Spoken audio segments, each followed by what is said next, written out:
There's something weird on my screen. What is that about? Let me get rid of that. Sorry. AIPAC, which until this week wasn't really a pack, is now a pack or has packs? Packs of what?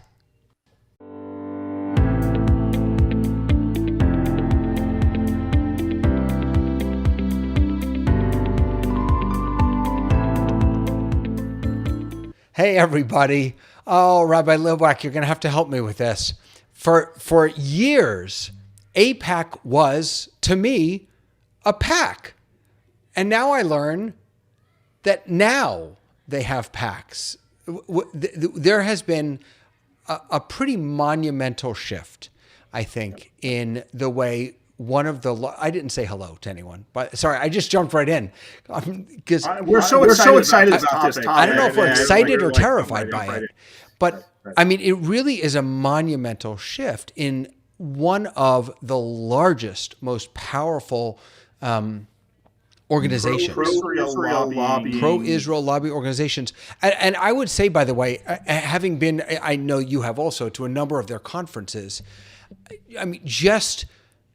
the ability to bring together 18,000 pro-Israel people, forget politics, forget anything else that they do. That alone is huge. So this monumental organization which has always been bipartisan, which has never funded specific candidates, just announced that they're going to do exactly that. So today we wanted to talk a little bit about how we imagine they might determine which political candidates they want to back. How do you decide who is pro-Israel or who is not? Opening statements, Rabbi Litwak. Well, as I said, I'm really excited about this topic because I think it's a topic that we think about almost reflexively, and yet we don't dive in and really ask that question that we posed, which is what makes a politician pro-Israel or not. The fact that AIPAC is choosing to... Rabbi Litwak, hold on one second.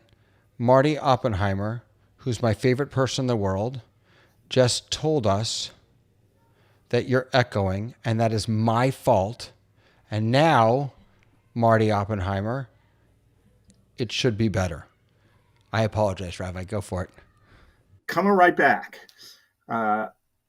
This is a question that we or a topic that we've dealt with. We don't even deal with it. It's sort of reflexive. And so to ask the question, as I imagine AIPAC will need to do, is this person pro-Israel or not, is really an interesting question. And the more I spent time thinking about it and trying to test my theories and study, really, I'm just excited about answering the question. So before we do that, can I ask a different question? Sure. Why do you think AIPAC did this now? Has something changed that is making having PACs a more appealing idea for an organization that for however many years it's been around has never had them?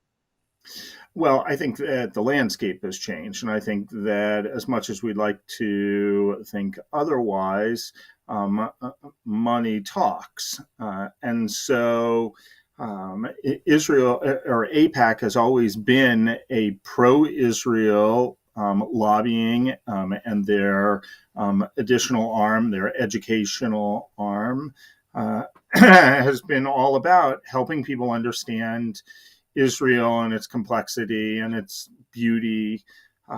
But in order for them to do their work, I think that they realize that they've got to put money in the hands of politicians who are looking for it. Where had they been spending money in the past if they weren't giving it to candidates? I don't know.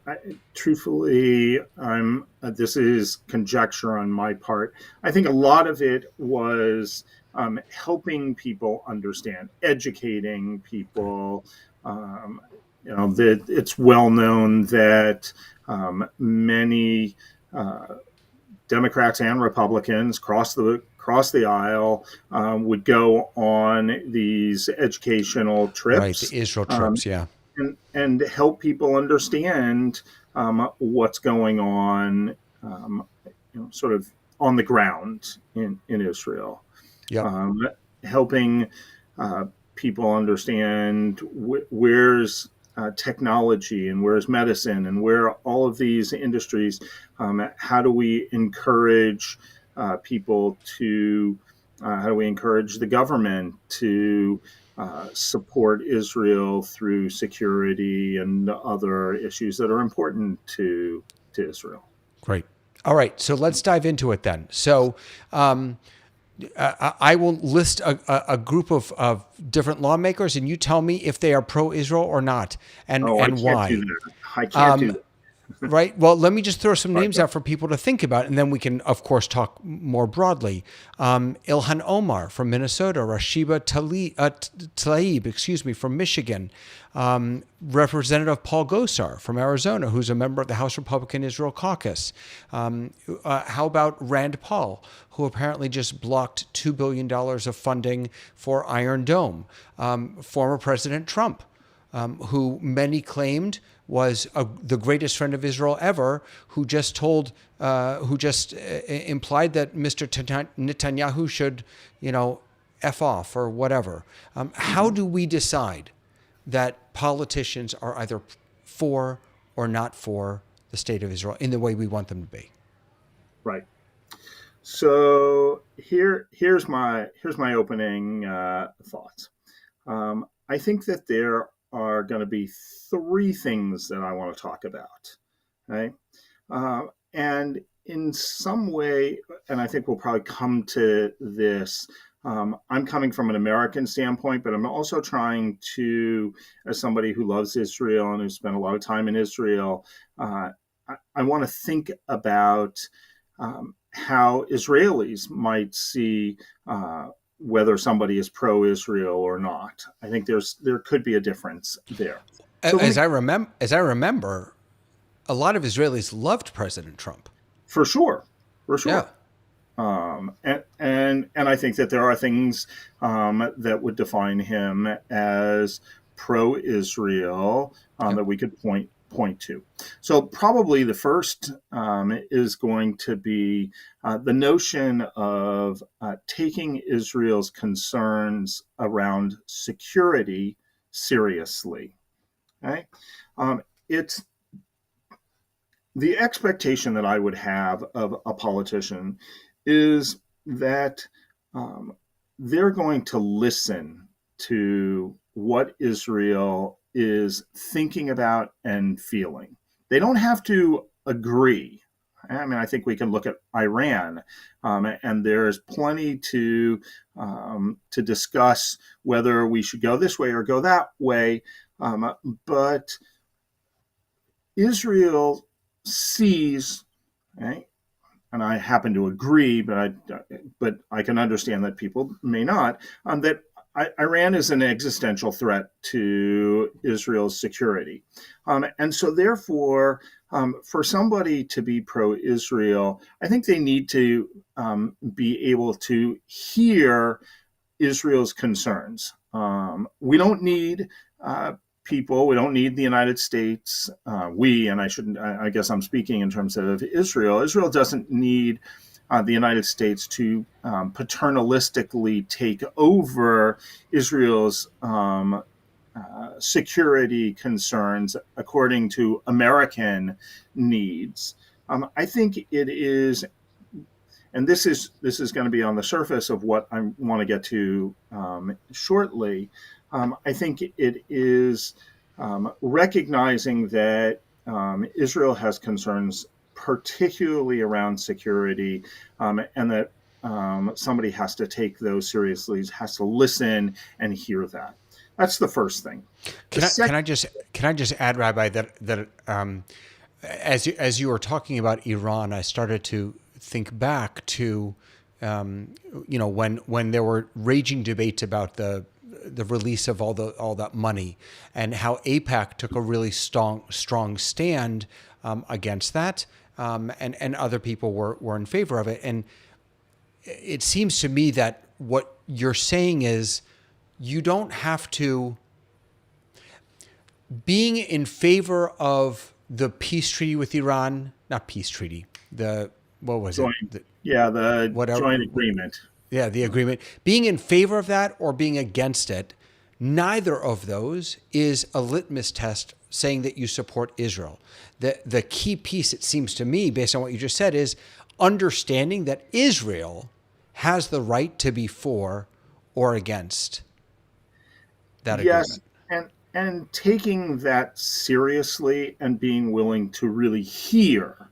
Okay, and this is, so I said it was going to go a little bit deeper, because I think that the willingness to hear Israel's concerns, and I'm labeling security kind of separately, but there are lots of Israel's concerns, has a a second litmus test or a second precondition, and that is to have a profound friendship with Israel, right? That when there is friendship with Israel, Israel's concerns become important. Right? Again, it doesn't require a politician to agree with Israel 100% of the time. Right? The truth is that in the Knesset, right, there isn't 100% agreement all the time. Why would we hold American politicians to a standard that we don't hold for Israelis, or for that matter, even the wider Jewish community? The wider Jewish community doesn't all agree on this. Okay? That we can have disagreement but still be pro-Israel. Okay? And so that profound friendship, and I want to be careful that the that the profound friendship is not love. Okay? Love, people say I love Israel, and I love Israel, but I want to be careful about that, because I think that if we love Israel too much, there's a potential for idealization, right? That we are holding Israel to a higher or an unrealistic expectation. And then when Israel doesn't meet our expectation, then there's going to be disappointment. Okay? I don't need uh, I don't need American politicians, to be in lockstep with Israel, to love them in the way I unconditionally love my wife. Right? I, but right, I want them to have that deep friendship that says, I'm going to listen to you, I'm going to care, even if American politicians, as they should, are going to keep American priorities and interests first. Right? So that's the second thing. All right, a deep friendship. Okay? The third thing, and I've alluded to it, is not to idealize Israel. Right? Because that idealization, right, has the potential to create a double standard for Israel.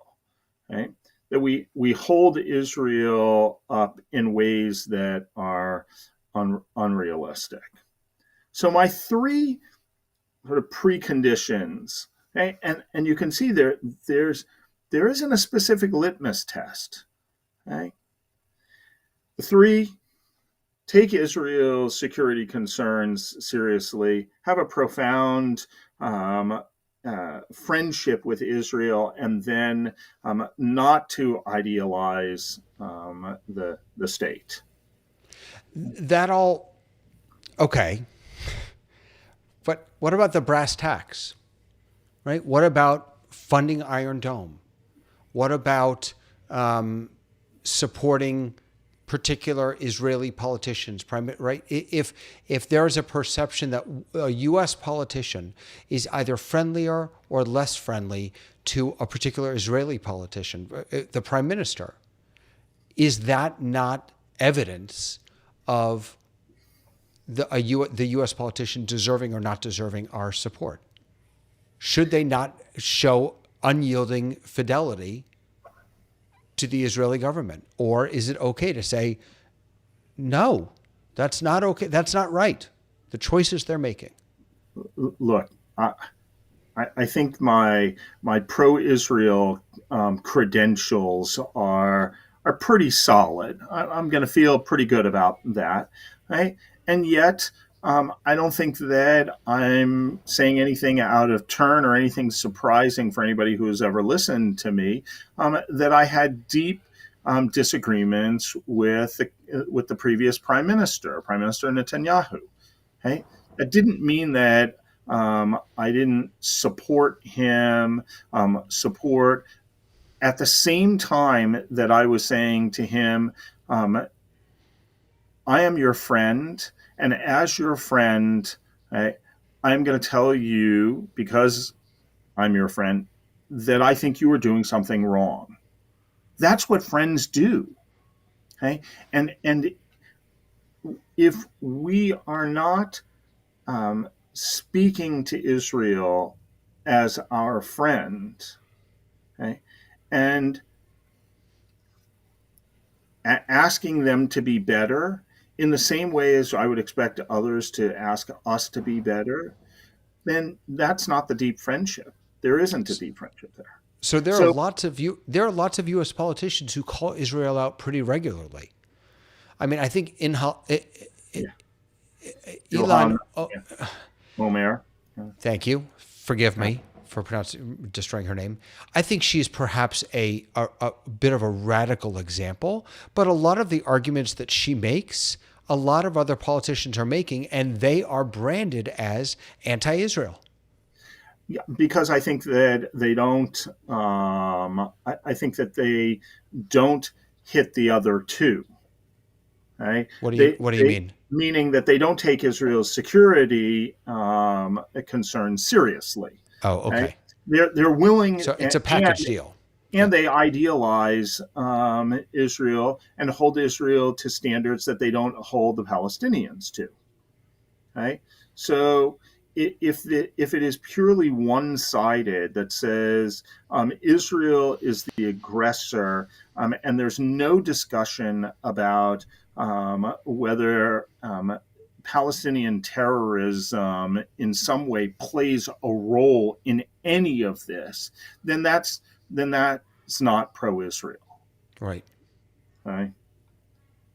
So what do you do with a Rand Paul who says, I don't know what he says. I certainly, I'm not qualified to put words in his mouth, but let me suggest what I think he might be thinking. I'm not sure that he has a problem with supporting Israel. I'm not sure that he has an issue with the Jewish state. I think that he doesn't feel like America should be sending all of our money overseas. And I'm not sure I disagree with him entirely. So what it is, can he still be pro-Israel even when he says, no, we're not giving $2 billion to someone else. Look at all the problems we have at home. Don't we have to put our own oxygen mask on first before we can help others? Yes, I think that there is something to that idea. I think that I too don't know enough about Rand Paul's politics or his beliefs about Israel. So I feel a little unqualified as well. But where I guess where I'd like for him to land is that, and maybe we'll get to this, that I want politicians to be pro-Israel by going out on a limb. Okay, uh, there's I learned this from my teachers at Hartman, and Alana Stein-Hain, who's I think the dean of faculty for Hartman, um, talked about a text. She brought in a text from Talmud Yevamot about the laws of conversion. And she said the text says that when somebody comes to convert, the Beit Din, the clergy court, asks, what did you see that motivated you to convert? Okay, don't you know that the Jewish people are at the present time are despised, and they're attacked, and they're harassed, and there are difficulties. All right, and if the convert says, I know, but I'm still not worthy, okay, the court is supposed to accept that person immediately.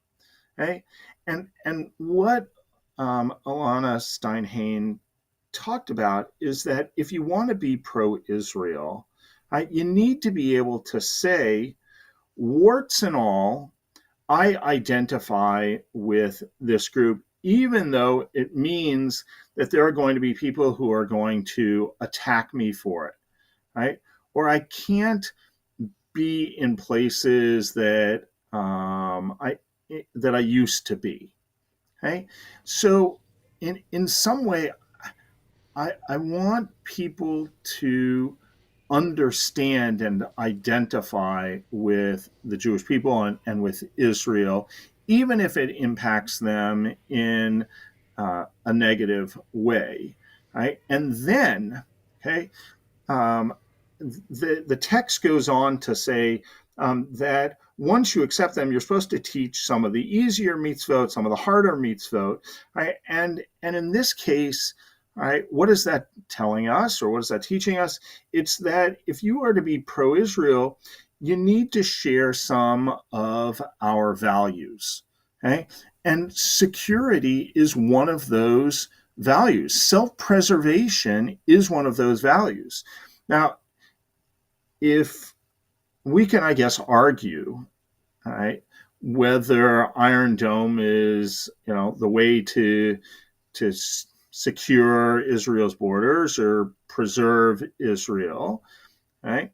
I happen to think that that's a pretty easy way of doing it. All we had to do Yeah. is look at the last conflict and talk about the what a asymmetrical war that was, largely because we had the technology and they didn't, Right.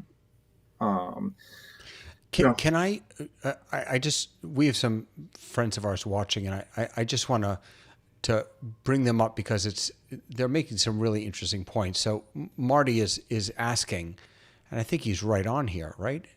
Well, actually, Marty, I don't want to read into this. The way I'm reading it is, has there ever been a major party president candidate this century who has not been pro-Israel? That is to say, right, that haven't they all been? Maybe that wasn't your inflection, Marty, when you were writing that, but Yeah, I think and this I learned from another my Hartman teachers from Yossi Klein Halevi. All right, when did pro-Israel become a thing in American society? Okay, it wasn't until the 6 Day War. Okay, when America, right, said, and in this case, President Nixon, right, said, we have strategic potential in this area, right? And Israel is obviously able to help us, right? But prior to that, yes, Truman certainly supported the creation of the state of Israel, but that it's only at the point where America and its politicians said, wait, there's some strategic advantage. Now, I actually think that that's problematic, okay? Because there's another piece in Yevamot, actually a little bit earlier in the tractate Babylonian tractate Yevamot, all right, that talks about conversion and converting due to force. And they say fear of lions, like if you're either going to convert or get eaten by a lion, or based on a dream, or people who converted in the time of Mordecai and Esther. And now, what was so great about Mordecai and Esther? Well, it was a time when everybody feared Israel, feared the Jews. Okay, that if you're converting because of fear, you're converting because you didn't really, some dream, right? That those aren't real converts. Only when you convert at a time when Jews are in exile, when there's no material benefit. Okay, so I have a concern about people who convert or politicians who are pro-Israel because they're getting something out of it. Yes, right. And but I'll say that I wonder if AIPAC's move, and this is probably a dig against most PACs and super PACs, is that what politicians may be getting out of being pro-Israel now is a lot of money. Carol is watching, and she said that she finds it really concerning, right? That AIPAC is educational for lawmakers, that we're not going to know where the dollars are going to go. And I would add to that, based on what you just said, that there's a new perk in town now for being pro-Israel, as however AIPAC decides to define that, and that is you're going to get money. Right. And does that in some way taint right the yeah right Marty's asking right, it's not how do you define it, it's how will AIPAC define it. Yeah, of course. And I imagine that they will be a little less sort of 30,000 foot and start to say, hey, these are the things that we want to accomplish. And in order for you to get our support, we want to make sure that those, Go ahead. I just wanted to throw something else in. There was an op-ed in the Jerusalem Post by Douglas Bloomfield. Actually, just came out yesterday, and he made what I thought was a really interesting set of arguments. And one of the fundamental pieces is that let's for the moment assume that most Jews are pro-Israel, whatever that means. I think that's true. Right. About somewhere 80%. Okay. Most Jews are also pretty liberal. And so in this article, he points out that to support politicians who are pro-Israel, but in many other ways are very not liberal, the suggestion is that should rub us the wrong way. That we should not, or that AIPAC, I should say, should not, as a Jewish, maybe I shouldn't say they're not a Jewish organization. We as Jews who are part of AIPAC should perhaps be concerned that we're going to be supporting people who on one issue are in alignment with us, but on every other issue are in a completely different place. I get that, right? But if we are going to wait, right, for someone to be completely aligned, right, with even the overwhelming majority, I think we're going to be waiting a long time. Yeah, it won't happen. I think we have to be willing to say, I agree with you in certain respects, and I disagree with you in other respects. Yeah. Maxine, no relation, writes, does having a PAC dilute the educational aspect? That's an interesting question. They took the head of their political wing, I believe. I'm looking for his name right now, but I'm not sure I'm going to find it. Let's see. Yeah, I'm not going to find it right now. But they took two pretty significant folks to run these new PACs. So one of them is forgive me, I'm not being able to find their names right now. Here we go. Marilyn Rosenthal. She has been in charge of outreach to progressives, is going to be in charge of the PAC, which can give up to $5,000. The Super PAC is going to be run by Rob Bassin. Forgive me, I hope I'm pronouncing his name correctly, the group's longtime political director. So if we take two folks who've had major roles in perhaps some of the educational or political aspects of AIPAC, how is this shift going to impact that core work that they've been doing for so many decades and that has been so important to us? Yeah, I don't know.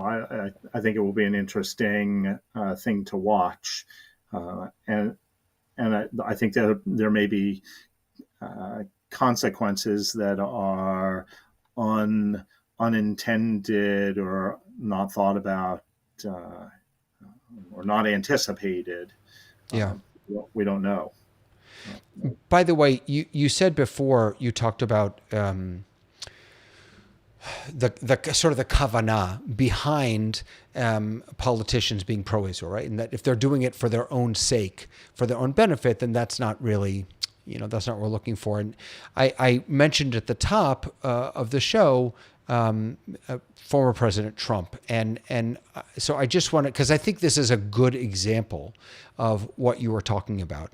Former President Trump in a recent interview, they were closest of allies, and then he got very angry. He is asked by the interviewer, "Have you spoken?" He says, "I haven't spoken to him since," and I'll tell you the since in a moment. Trump said of the former Israeli prime minister, and then the expletive.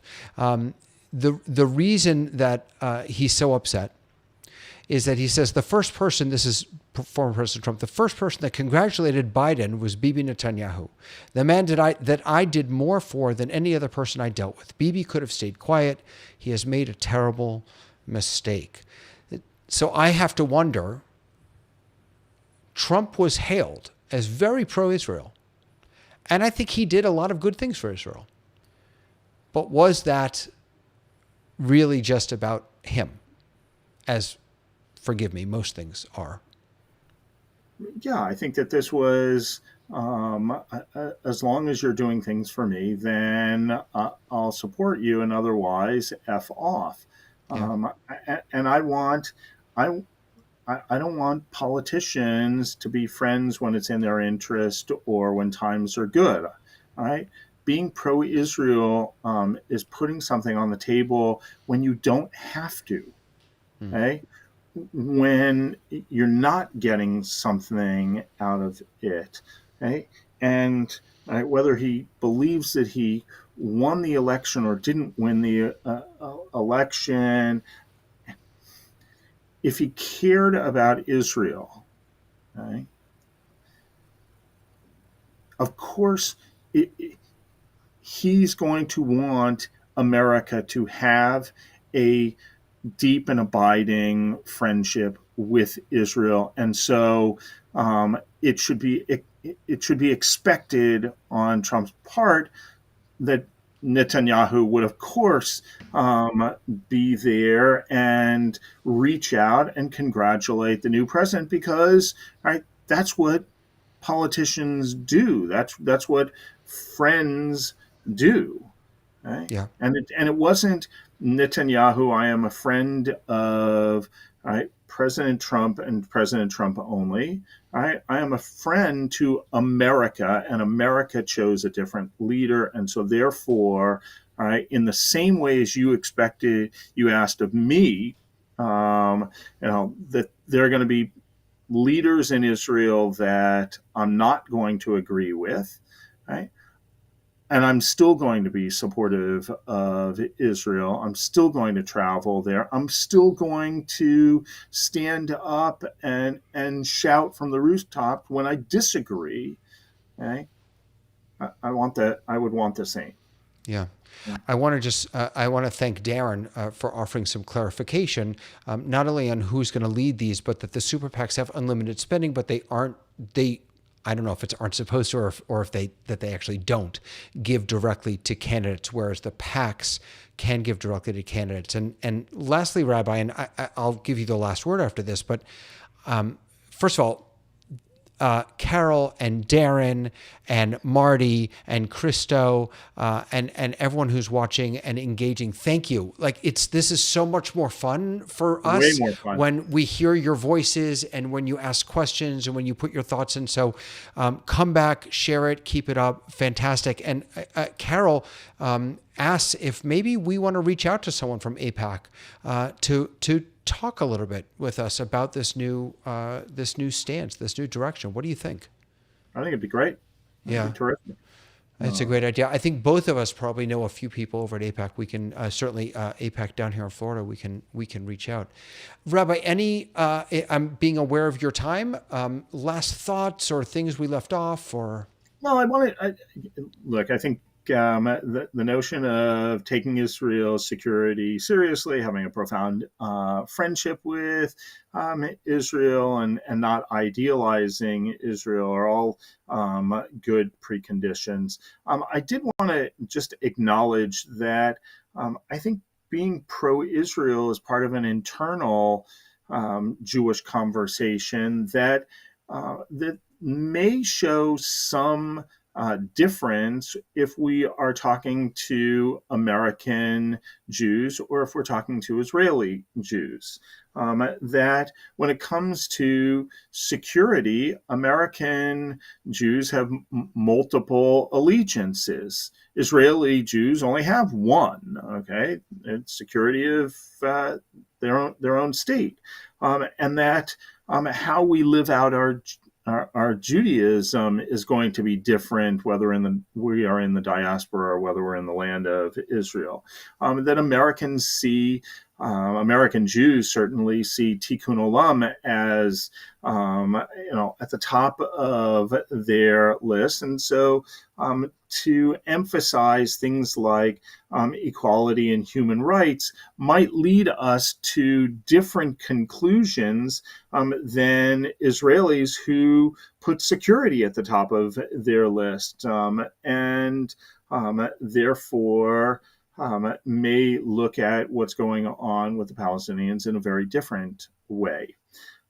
So I just want to acknowledge that we can stand here in the United States and talk about how we want our American politicians to be pro-Israel, but that I acknowledge that there may be some differences when it comes to things that the specific issues, maybe things like Iran or the nature of Israel's asymmetrical wars, or how to navigate the Palestinian situation, that those are going to be looked at differently across the pond. Yeah, absolutely. Rabbi, there's something else that we should mention before we go that I completely missed, but you brought to my attention that not this episode, but was it the last episode? Yes, the last one. The last episode was 1 full year of us doing face-to-face, which is kind of cool. So, that's worth celebrating. That is absolutely worth celebrating. And as I put on my Facebook post when I was publicizing this, I never thought, hi, Heather, that I never thought that I was a video podcast type of guy or video podcast kind of rabbi.